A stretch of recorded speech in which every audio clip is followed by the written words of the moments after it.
Just one. Okay,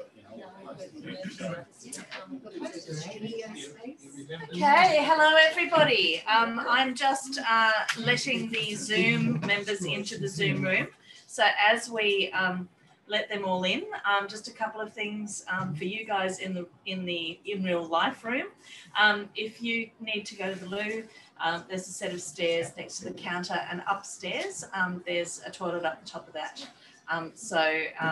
Right down the end of the corridor. So that's where you guys can go. For the Zoom people, you probably know where your toilets are at home, so I probably don't need to tell you where they are. So for the people in the room here, there will be a chance to have a look at the book and to get a copy and get it signed tonight. But it is the price tag is quite high, so just a warning. But it is on a discount tonight only. I think you can call it prohibitively expensive. It's prohibitively expensive, but it is discounted for one night only. So it's actually quite a significant discount tonight. I don't have the figures on me, so you have to ask at the counter, but I think that it's like $50 off the price tonight if you purchase it. So that is front and centre at the counter. You can have a look at it afterwards. And also for those of you online, if you do want to order a copy, if you order it tonight, that we will be able to meet the discount for tonight only for the copies that we have in store. If we sell out, we'll have to order at the full price again, unfortunately. So so that's the housekeeping, and I'd like to start the event off by acknowledging the traditional owners of the land that we're meeting on. In this area, the Yagara and the Turrbal people, and I'd like to pay my deepest respects to elders past and present. And also to mention that because this is Zoom, we are zooming out onto the lands of many different Aboriginal people across this whole wonderful place that is now Australia. And I'd like to acknowledge the traditional owners of the place that you are zooming in from as well.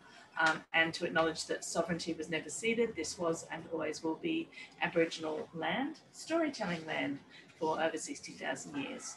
So on that note, I'm going to introduce you to our storytellers of the moment. We have Dr. Sebastien Darchen, who holds a PhD in urban studies. I hope I pronounced your name right. No, it's perfect. Great. So he has a PhD in urban studies from INRS, Urbanisation, Culture et Society. He was a postdoctoral fellow at the Canada Chair of the Socio-Organisational Challenges of the Knowledge Economy from 2009 to 2010, and then an assistant professor at the Faculty of Environmental Studies at York University in Toronto. All of these academic things, you need simpler names for the places that you worked at, I'm just saying. He joined the School of Earth and Environmental Sciences in 2011, where he is senior lecturer in planning. His articles have been published in top-ranked planning journals, urban studies, cities, and so on. In 2009, he was the main editor for Global Planning Innovations for Urban Sustainability, published with Routledge. So welcome to Seb. And with Sebastien, we have John Wilsteed, who is a musician and academic. He toured the world through the 80s in the Go-Betweens and has recorded and performed with many bands. He has been a guitarist in award-winning Brisbane group Halfway since 2011, an award-winning composer and sound editor with over 90 film and television credits, a few with my name on it, in fact. And he is a senior lecturer in music at Queensland University of Technology in Brisbane and sits on the boards of both Feral Arts and Queensland Music Festival. He has presented papers nationally and internationally, and his academic interest is centred in concepts of curation and storytelling, particularly in relation to Brisbane's punk and post-punk scene. So welcome, John Wilsteed. Thank you, Chrissy. Just got it. It's my green shopping bag. Where shall we begin? This is like a self-sourcing pudding. we don't have anyone to ask questions, so we'll ask questions of one another, I think. And then you get like 5 minutes. So prepare your questions now. I've broken the mask. How did we meet, Seb? How did you find me? You have to hold your mic a bit higher, I think. I like this casual kind of. It's reaching. Oh, all right. I'll use this voice then as well. We actually met a few years ago when I was doing starting research on electronic music in Brisbane, and you were one of the interviewees. And I actually read this book here that is from Dennis, and it's actually where it all started, this idea of electronic cities. And we should both do it. We both bought copies of this book with us. Just hold that up, guys. Like, here's the author. So this is B&E. It's a definitive archive of Brisbane's independent electronic music production from the late 70s through to 2014 or something. So yeah, did you find me through this book? Yeah, I think I did an interview with the guy from Boxcar, and he said you should talk to John, and this is where it all started. And then when I read this book, I thought it would be good to have more cities than just Brisbane, and do a whole book on electronic music and in different cities. Yeah, and it was really interesting. The notion of being, I would never have thought of myself as an electronic musician. That's not how I see myself at all. I'm not sure how I see myself, but that's not one of the things. And but talking to Dennis, who put B&E together, and talking to you, I thought, oh no, that's fair enough. We used to use synthesizers and tape machines, and I suppose it was in a fairly analog kind of world, the late 70s and early 80s. And this, getting together on this book was a really great experience for me, because it made me kind of step outside of that a little bit. Yeah, so basically the book is on music, but also on space and policies.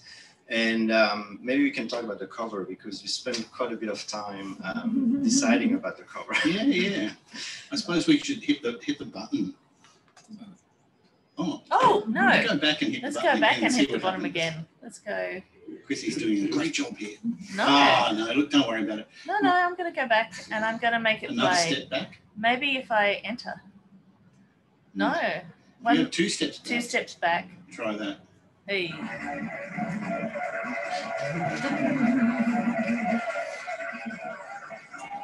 It's John's favorite. What a nightmare.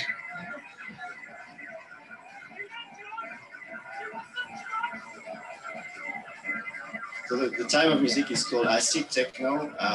So it's a type of electronic music. Electronic music has more than 150 subgenres, so it's very diverse, and it's one of the genres. And it was the music played, and it was the music played in that.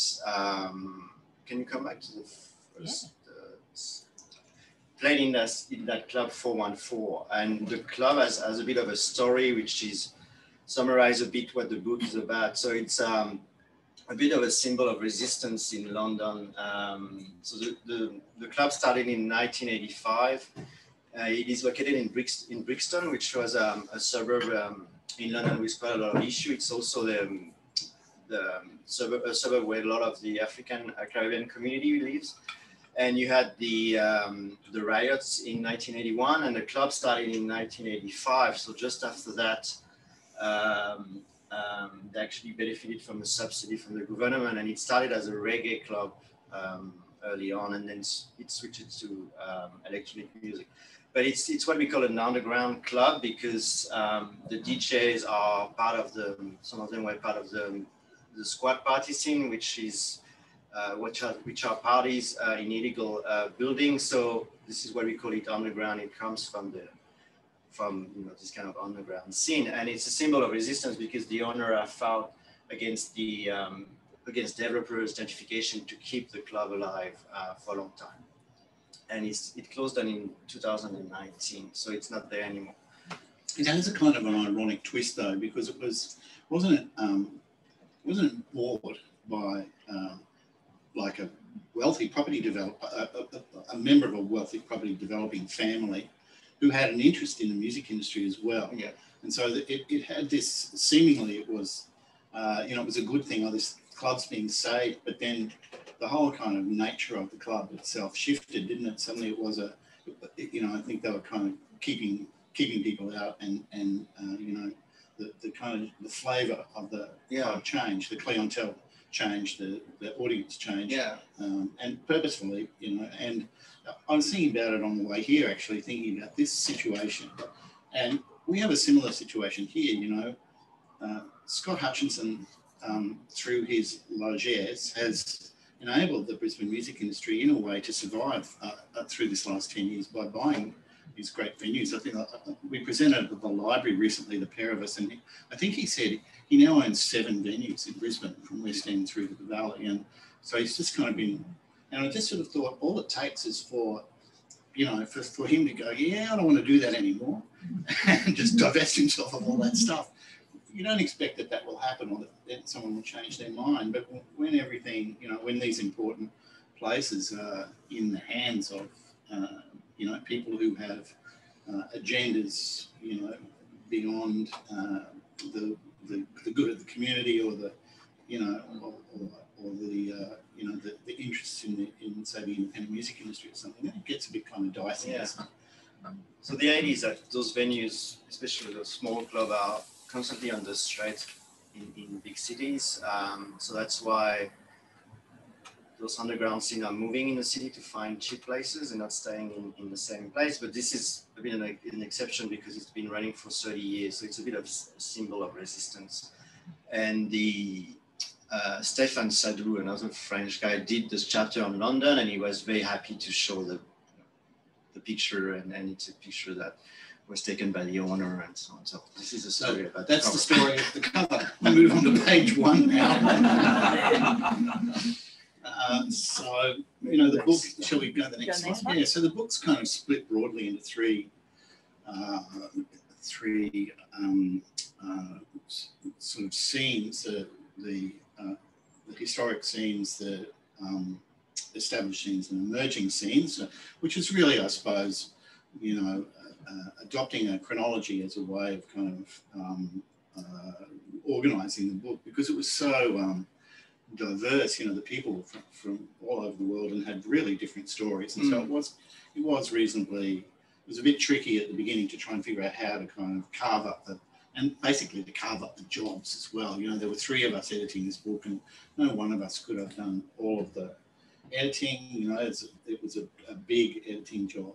Yeah, I won't go on about that. But, so anyway, the historical music scenes, or the scenes which had been were well established in Dusseldorf, Sheffield, Berlin, and Manchester. We kind of grouped because Mark Reeder, who had started out in Manchester with the Hacienda and factory bands and so forth, moved very early on to Berlin. I think probably in 1980 or 81 or 82 or something like that. Quite early he'd moved to Berlin, and so he had a strong interest in where he'd come from and how that scene had grown.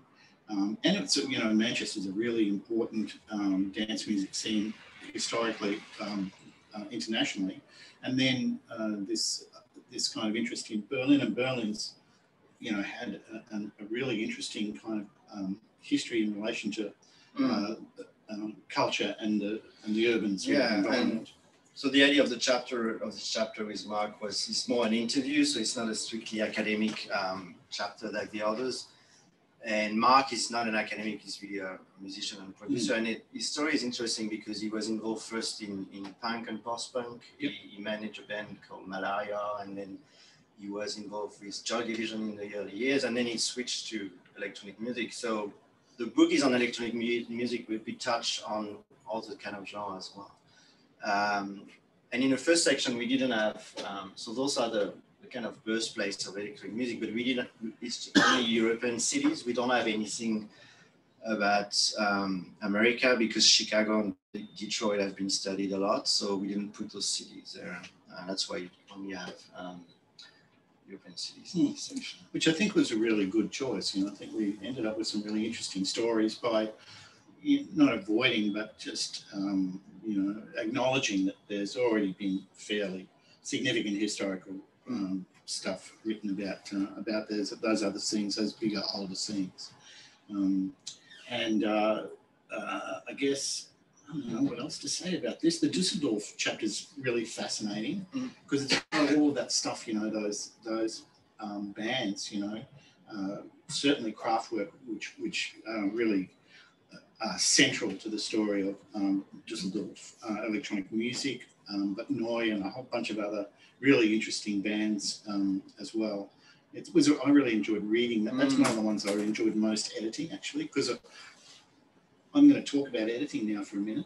I'm not like a writer, I'm a guitar player, and I've learned how to write a bit in the last kind of 15 years or something, but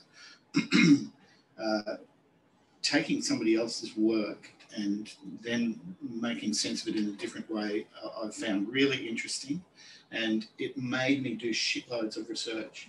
So at reading this stuff, even just to go, is that club spelt correctly? I'll go and find out about this club. So I found out shitloads about Dusseldorf, the river, the town, the music history, and I listened to a lot of music as well. Didn't like much of it. No, that's nothing. But I like quite a lot of it. But it was a really great learning experience. I mean, I don't know whether you had that experience as well with the chapters that you had to work on. Yes, but just to try to sell the book as well, it's like music is a good kind of starting point to learn about cities, and if you read the book, you're going to learn about the history of cities through music, which is because they are each chapter starts with the history of the city and so on. So it's kind of a nice way to learn about cities, I think, in a way, and cities that we don't necessarily talked about very often. We've got chapters on Tehran or lots in Poland, cities that you don't really see in urban studies book very often.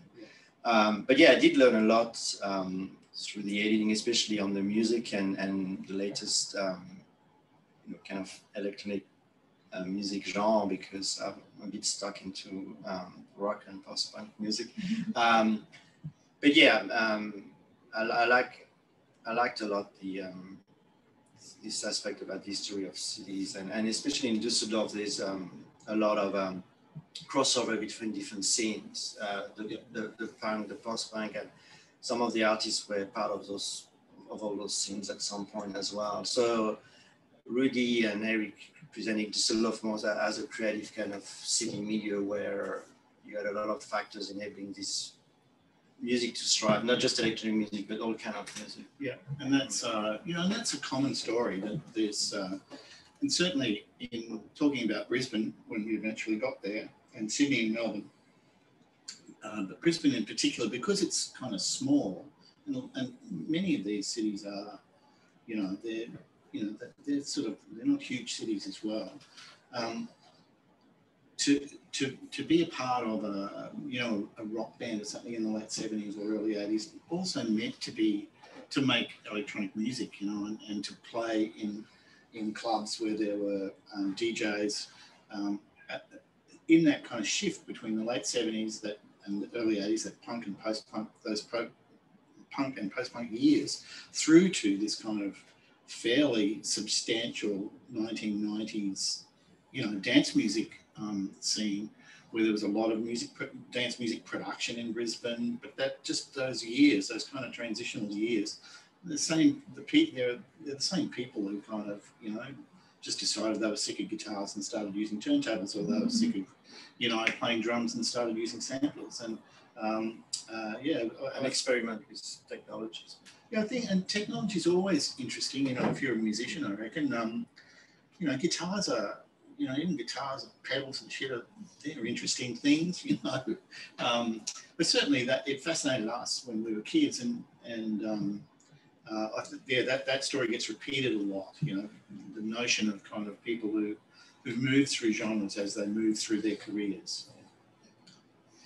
Oh, that's a good pause. Shall we ask Chrissy, would you mind? Thank you very much.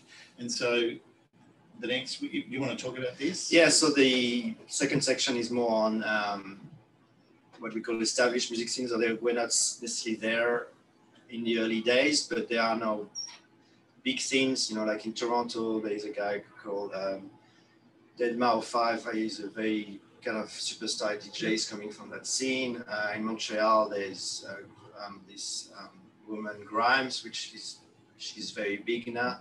So they were not big scenes from the start, but they're now very established. So there's quite a variety of cities there.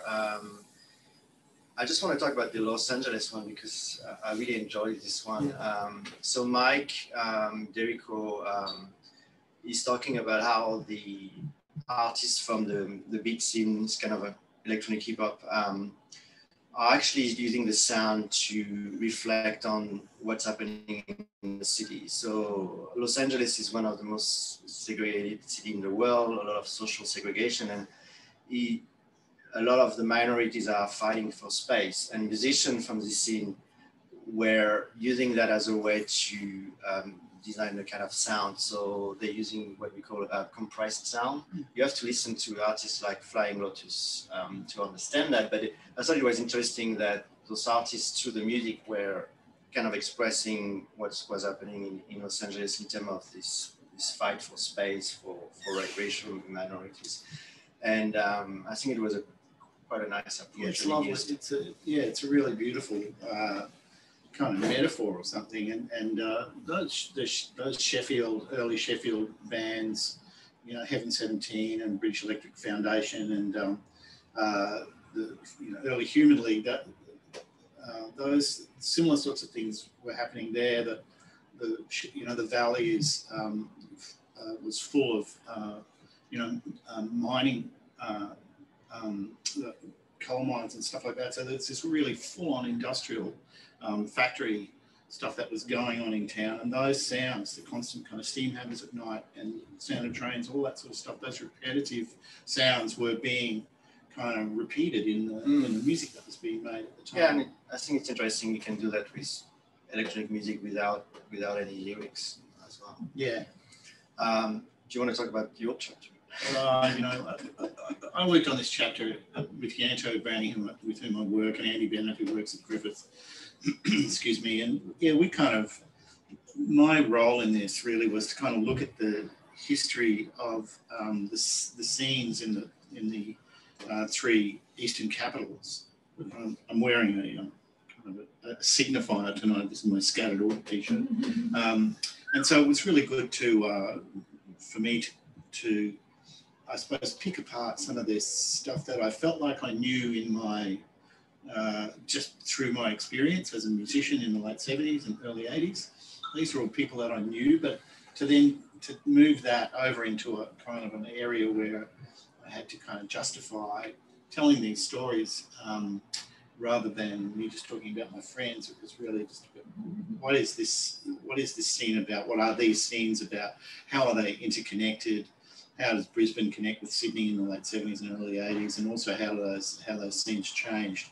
I found it pleasant because I was talking, so much of this book is about dance music, and I was kind of, talking about experimental music and experimental electronic music, and how it, how it kind of sat once again in between the kind of punk and post-punk world and the EDM world. Yeah. That stuff always interested me. So it's good kind of writing those histories a little bit. I really enjoyed in this chapter something I didn't know about the way the big festival were financed with the drug thing.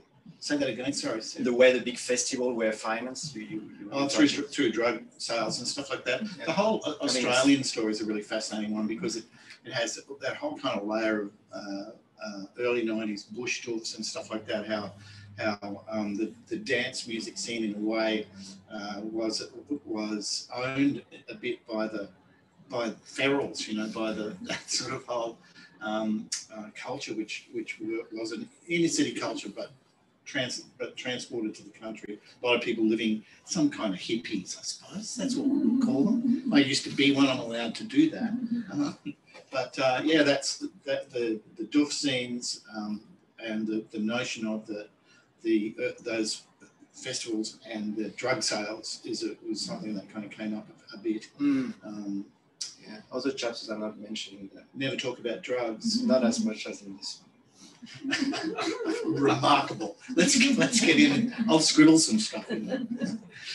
And shall we move on to the third one, which is the emerging music scenes? You probably know more about this. Yeah, so the electronic music has spread now all over the world.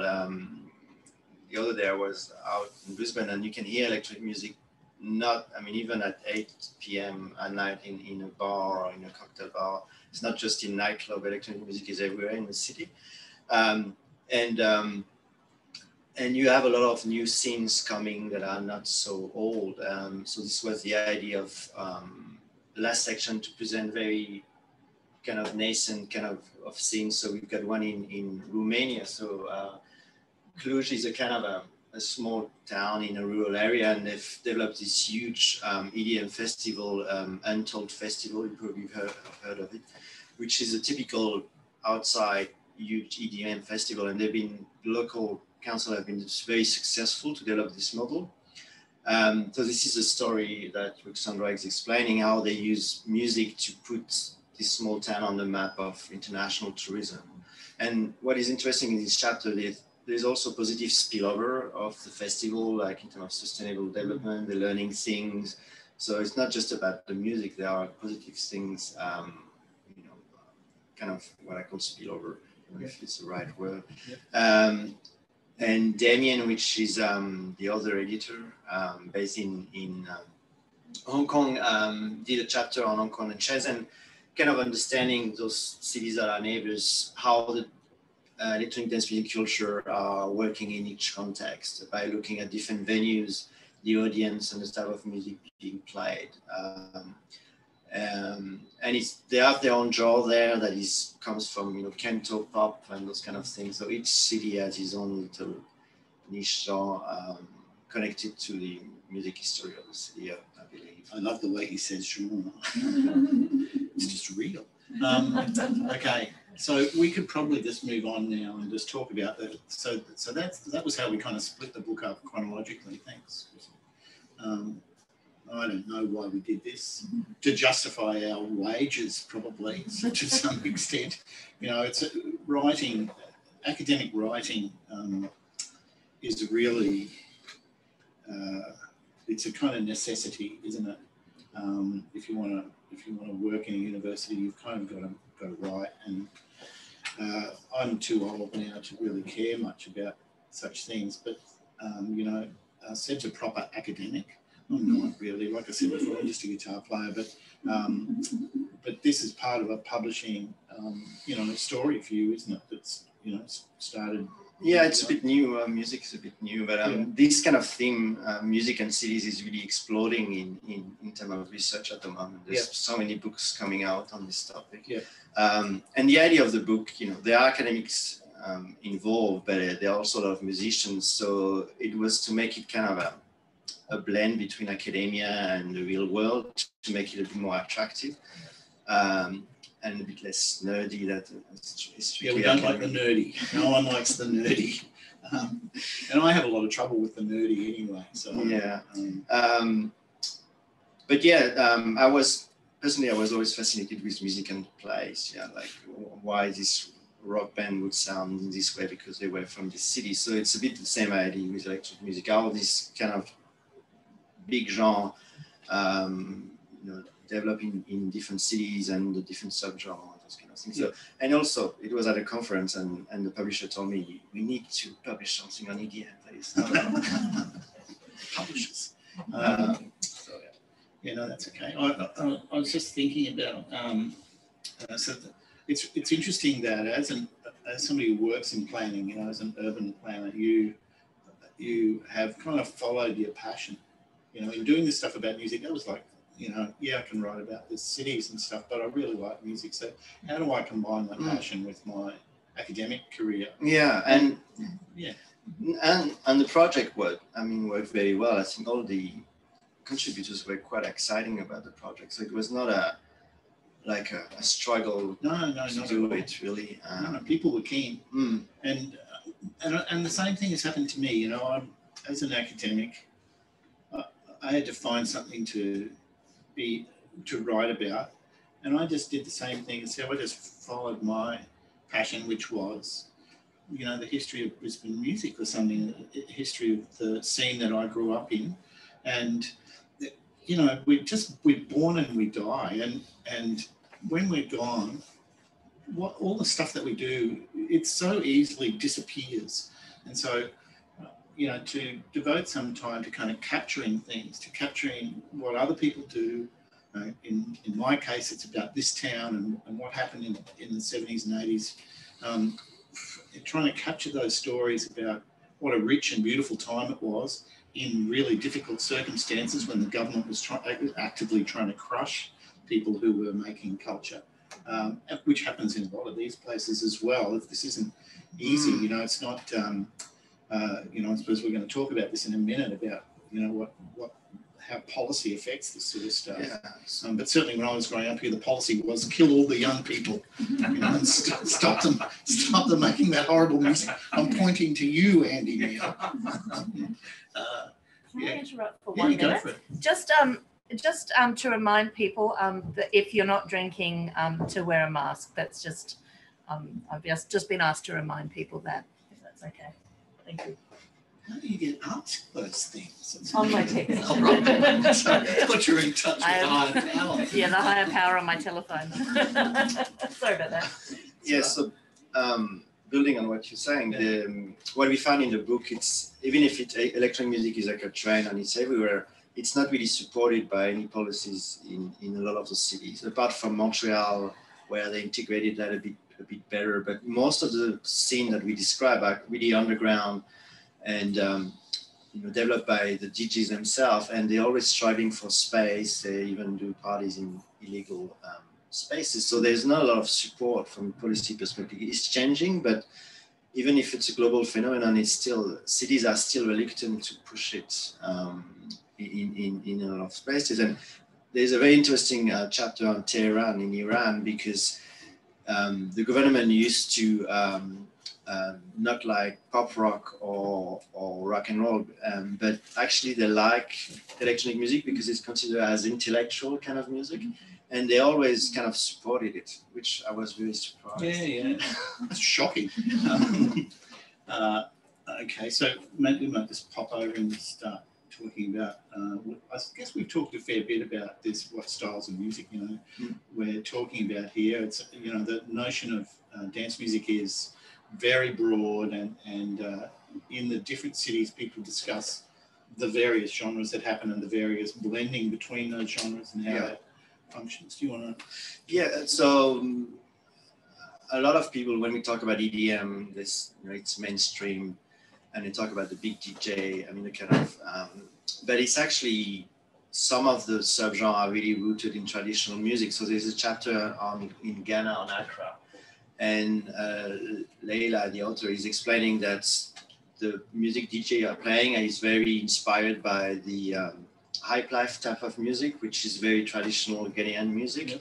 So I was relieved to read that is actually a lot of connection with the past, especially in this genre. And it was great to have a chapter on Africa as well. Yeah.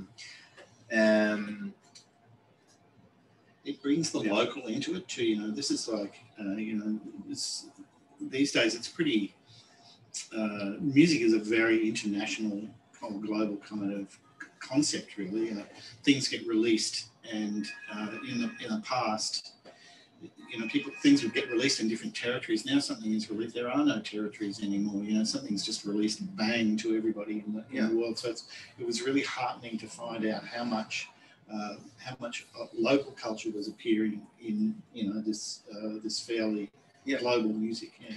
And another, so this is grime from Montreal again. I like to talk about it, I don't know why. So electronic music gave also the possibilities to a lot of female artists to thrive. And the book is not touching on that, but I've heard that it's not easy for them, even if they are stars in their 20s. They experience a lot of sexism when you know, creating a record. So even if they're famous, the road to fame is a very hard one. The book is not touching on that, but I think it's an interesting topic to explore. Yeah, I think there's a fair bit of research already around it, and certainly within the broader music industry. But yeah, it'd be worthwhile. Maybe we should write something. Maybe we shouldn't. Maybe some women should write something. Yeah, I think, shall we? And this is, I suppose, this is kind of important. This is the most important bit in a way. Is talking about what sort of urban spaces. These are all city spaces that we're talking about. So, do you want to talk being the yeah? So the electronic music use a lot of, like I would say, 3 different spaces. So this is the illegal kind of squat party where they would use warehouses at the fringe of the city and bring a truck with a sound system and just set up a party. So this is the illegal kind of side. But there are also the more very institutionalized EDM festival attracting 400,000 people that are used for international tourism. And in between, you've got those underground kind of small clubs in the city that are struggling, like the 414 I presented. So those are the 3, I guess, the 3 different type of spaces where you can actually hear electronic music. There might be a new kind in Brisbane. There is a club called La La Land. I don't know if you've been there. I do not know anything about it. And it's a very nice environment, and it's and they play a lot of electronic music there. So it might be another kind of space. I think those inner city venues, I don't know, the beat's been around since I've been around. So dance clubs in that sense, they can be very well established and very successful. Everybody talked about this, the notion of the kind of the squats or the warehouse spaces, those waves of gentrification, where the inner city is abandoned as people move out into the suburbs and the industry moves out into the suburbs, allowing for all of this subcultural and cultural activity to happen in cheap or free spaces. And then, the cultural activity itself draws interest. And so then people want to move into these groovy spaces, which drives the rents up, which drives the culture out. It's a strange kind of cycle. And those kind of spaces are more like spaces for open creativity. They can do whatever they want. They're not restricted about the kind of music they can play. Yeah. So in a lot of chapters, the different type of scenes coexisting in the same city. So you might have a more mainstream electronic music scene and a more underground and a more illegal one. So I thought it was very interesting in that sense too. And then I suppose from I don't know whether this can be considered to be a policy perspective, but Brisbane has a good example in the Powerhouse probably, where a really large venue is abandoned, and squatters move in, people do underground cultural activity in there, and then the government kind of sees the possibility, buys the space, and then turns it into a cultural venue. And this happens in lots of cities, I think. And it requires constant support from the government, I think, for those sorts of places to continue to thrive. And governments change all the time, naturally, and change focus. And COVID's a really great example of unfortunately, our book, we never really we were really finishing it up just as the pandemic hit, and so there is some reference to it in some of the articles, and which was, we could talk about this a little bit. I guess another type of space is the virtual spaces where a lot of DJs are switching to using platform like Twitch to actually stay alive in this context of the pandemic. So I'm not sure there are parties online, maybe there are, but it's a way for DJs to show that they're still, active. And I know in Europe, in countries much more affected by the pandemic, it was really kind of a big thing. Yeah, that's exactly right. And I'm not sure that was the case here so much, and possibly because we're quite lucky, and in different bits of Australia, people were still able to sort of travel, and some venues, have been open and closed and so forth. But, so far. Sorry? So far. So far, exactly. Yeah, touch wood or something. shall we? Yeah. What kind of policies? Look, Brisbane's a bit of an example. Brisbane has a both the state government and the Brisbane City Council have over time, since the 1990s, mid 1990s, whatever, have developed creative plans which allow for instance, in the Valley, allow for different licensing laws and different noise or pollution policies as well. These things work differently in different cities in the country. So, for instance, Melbourne and Brisbane have almost diametrically opposed policies around if you move into an area where there's loud music, then you can't make complaints about the music. In other places, it's when you move in, you actually, rather than the venues being compelled to put in noise installation and so forth, the apartments are compelled to do so. So it's a, there are different attitudes and different policies around the country, but also overseas as well. I don't know if you want to talk about policy. Well, what I've said before, in general, in a lot of chapters, government have been reluctant to push the electronic music because they see it as related to drugs or noise or this kind of thing. But Montreal is a bit of an exception. The New Tech Festival is a big thing, and it started there. It had institutional support. I know Lyon in France has an electronic night for the Nuit Sonore, which is a big festival supported by local government. So there are some cities that are using it a bit more than others, but in general, it's still not very much supported in a lot of contexts. Sure, and in Australia, for instance, the policies of the federal government, by stripping the major cultural institutions, including the Australia Council, have meant that those sorts of festivals which used to be able to get funding in the past probably can't anymore, just because there isn't any money. That was a good sound, that little sound there. I'm surprised that I can still hear things like that. That's good. We don't want it to get any louder. Come on, let's go. I don't know where I was there, but anyway, any other sort of policy? There's been some direct help to musicians in the COVID situation, like in Helsinki, to help them survive. But in general, government have been a bit slow to respond to the pandemic.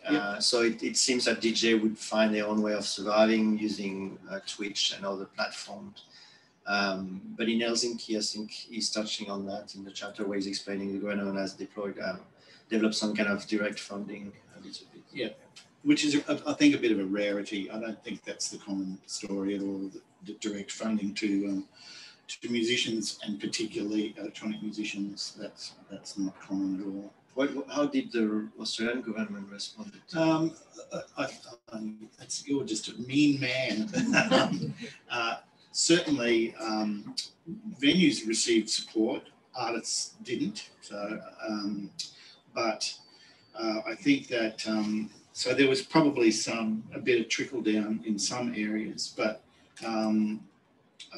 it's interesting. I was having a chat. This is more about bands and less about EDM artists, but I was having a chat to somebody the other day who knows about these things and said to me, look, those bands who were doing okay before, I was interesting, I was reading something about UMI today and about the effects of this current lockdown on their plans. He mentioned to me that those bands who were already kind of functioning well as businesses were, for instance, everybody in the band is on a wage, say. They haven't actually fared badly out of the situation. They've lost a certain amount of income, but as businesses, they actually have a fair bit of support behind them already, like record company support or whatever that might be.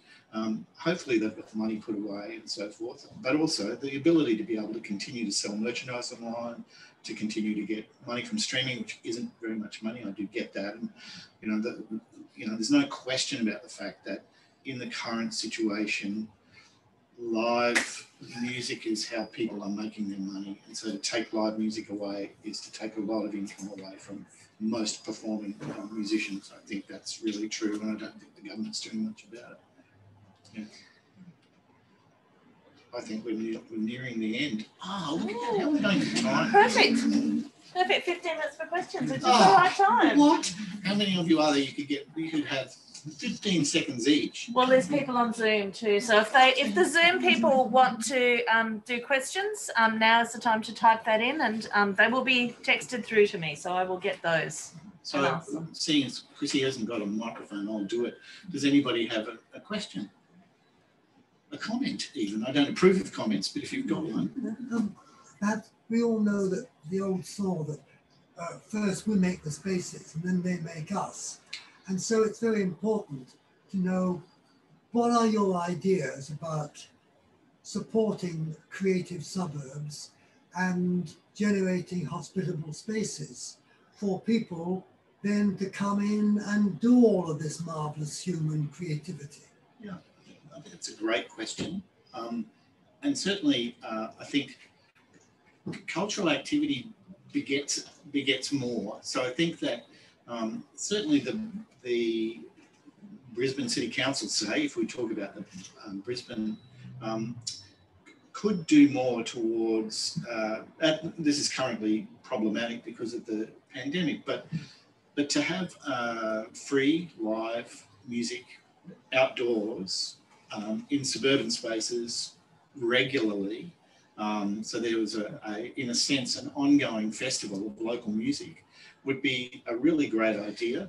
And, you know, I think that those sorts of things, they happen minimally, say, in Queen Street Mall or something like that. You know, through summer, there'll be bands. In the upper park too, just down the road. Yeah, right, okay. But I think that you know, that could easily be pushed out into, I live in Stafford. There's certainly nothing happening like that in Stafford. So, you know, I think that's a really great idea.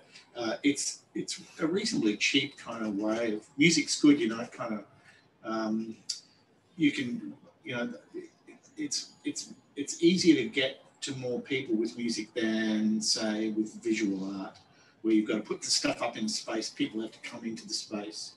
I've got an idea. Chrissy's got an idea. Bunnings car parks. Bunnings car parks. Sausage sizzles, yep. Late night, and electronic music. Can someone make this happen? Because that's the Australian way, honestly. It's done. Oh, good. Excellent. We're going to put people off this sausage. Oh, it's cruel. Right? But I do think I was actually not being too flippant. It's a perfect idea. Stafford. Yeah. But the limitation is that someone has got to support the musicians.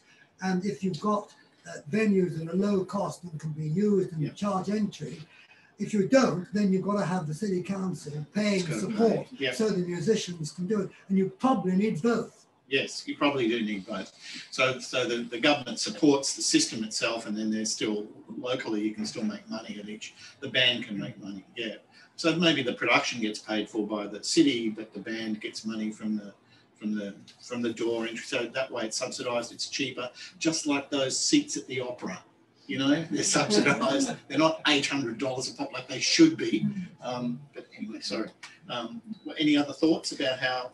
Well, I would just say, in general, the book is also showing that the musicians themselves, I mean, I don't think you can create creativity by having a specific policy. I think you have to follow the dynamic, starting with what the musicians are doing, and then kind of follow that instead of create creativity or force creativity from scratch. I think what the book is showing is a lot of those underground scenes, there's this great energy coming from the musicians themselves, and and sometimes they're striving in very difficult context.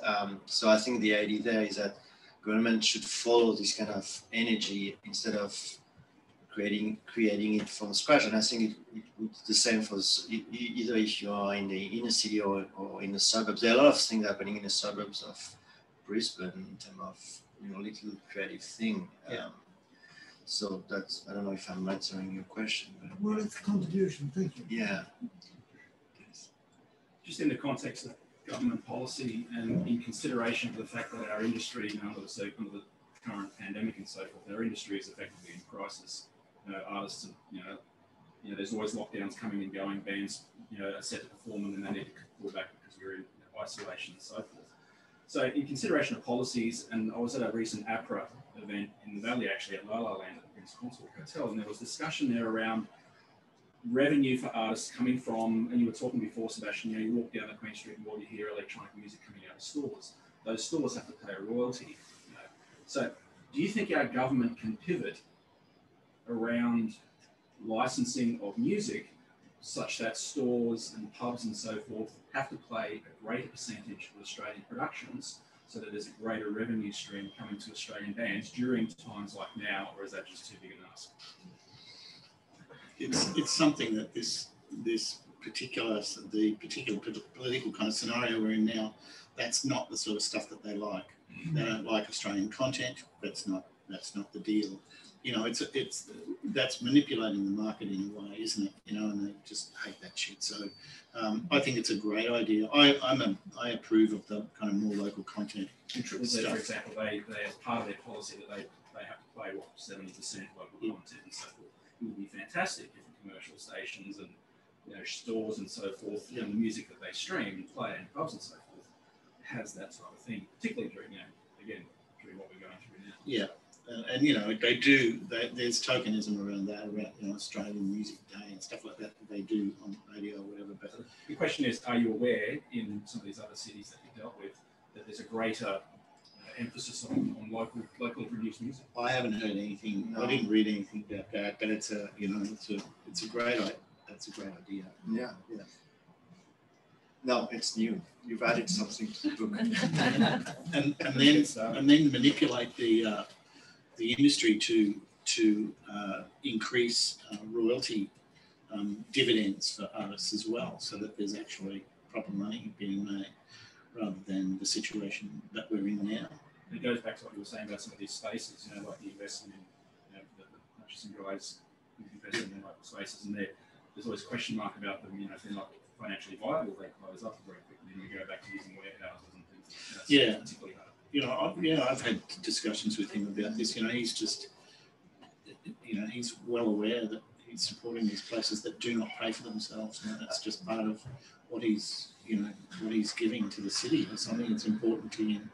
That the venues are there and that the music's happening, and if he has to pay for that and it can't pay for itself, he's okay with that. But yeah, it can't go forever. It could get hit by a bus tomorrow, and heaven forbid that should happen. But I heard somebody speaking. It might have been actually. I think my mate Smash was.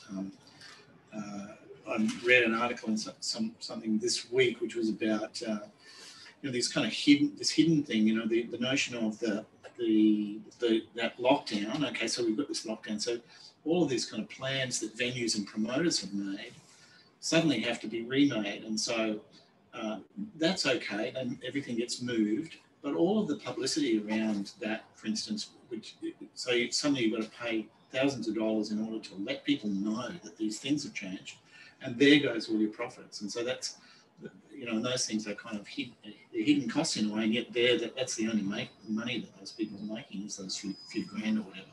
So it is a really difficult situation, and one that the government should be doing more to support. There's no question about that.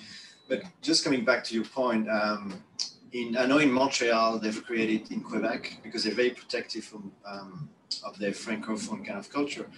It was not just about music, but art in general. They created a building where artists could exhibit their art, and I know they had a kind of a quota of a percentage of artists coming from Quebec to actually, but not just music, any kind of art. So I know they do that in Quebec quite a bit to protect the francophone kind of culture. Yeah. Does anybody else have any more questions here? Did you notice a correlation between where music is thriving and other arts? So within that broader creative essence. Yeah, I mean the Düsseldorf is the first chapter is great, because they're really explaining that the different music scene were successful at some point because there were other kind of art around it, the film and other things. So they call it like a creative kind of a milieu or environment. So there were kind of a synergy happening with different type of art mingling, but not in every city. So the one on Düsseldorf was really talking about what you just said. Yeah, and so, you know, it's, I think when you came to talk to me and you know, our contribution to what Dennis was working on was not necessarily the bands that I was playing in, but the collective of artists that I was working with to produce visual art, music, you know, graphics, a bunch of other stuff, little magazines, performances. I think that is common. That certainly in small towns, you can't be, as an artist, you can't be when you're young that kind of narrow.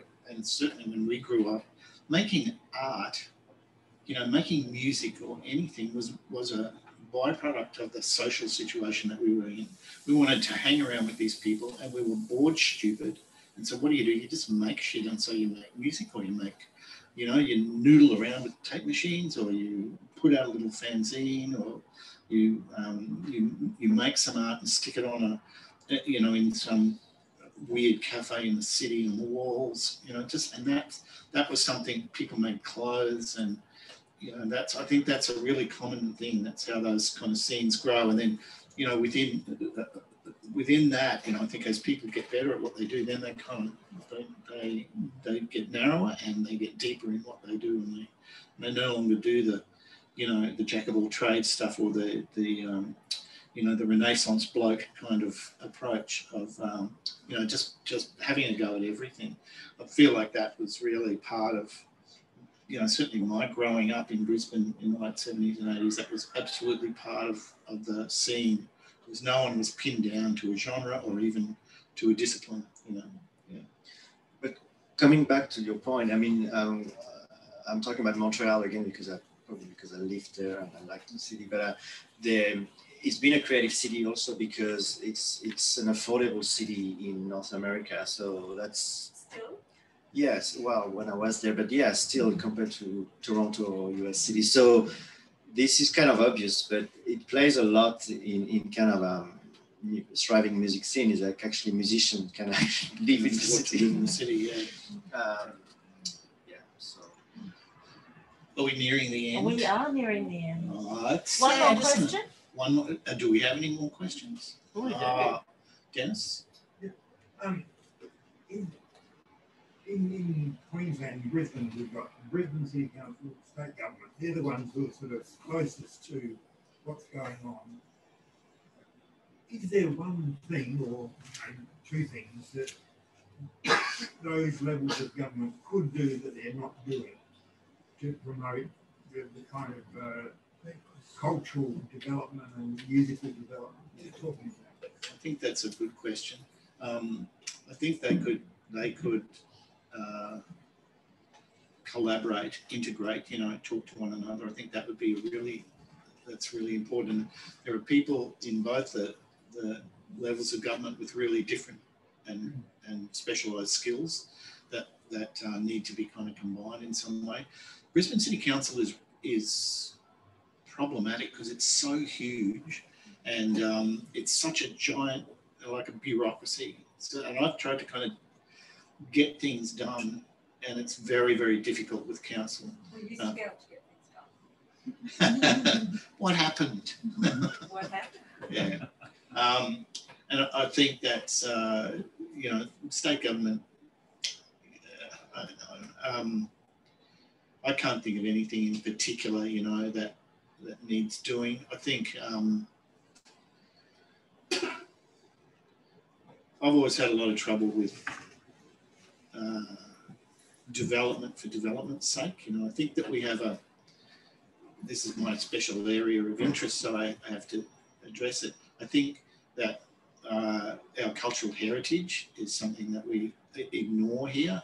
And so if we can kind of legitimise our cultural history and create a kind of a connection between the present and the past, I think we have a better chance of making a better future if we're actually aware of where we come from. And, you know, we can learn a lot from Indigenous culture in relation to that, of course. And the storytelling is the way that we do that, you know. So that would be my biggest thing is, and I think the State Library, for instance, as an arm of state government, does quite a good job in that regard. Queensland Memory has kind of opened its head in the last 20 years to, you know, subculture, popular culture, stuff like that, which in the past it was not at all. That wasn't the case. So I think that sort of stuff really helps. I think the library's doing a really good job. I say that I'm biased in this regard. You know, I do a lot of work at the library, so I really like them. And probably the museum as well, you know. So those big cultural institutions, state archives as well, big cultural institutions, memory institutions are really important. So supporting them and creating opportunities for them to do more work like that is really good. Got any thoughts? Closing argument? What are your final question from people on Zoom? No, they haven't. I've been asking. No, they're not even awake. I don't think. A few of them have left during question time. How But dare they? How very dare They won't pass the test. No, they will not. it has been absolutely fascinating, actually, hearing this conversation. And I'm sure that the book is also equally fascinating. Very nice book. And incredibly cheap tonight. Grab it while you can. Hot Yep. off the press. It has been really fantastic. So I think that we should put our hands together to thank Sebastien and John. And thank you very much to you, Chrissy, and to Avid Reader for having us here. It's been really great. I don't know how often you get to do academic books here, but, you know, probably not very often. No. So it's really lovely. We feel like we're normal people by coming here and doing this. So well done. Congratulations. Thanks, everybody. Yeah. So what we might do is just before everyone races out, we might get the authors out so that they don't get stuck in here while people are going through the door. And do remember that we're going to need you to put your masks on to go out through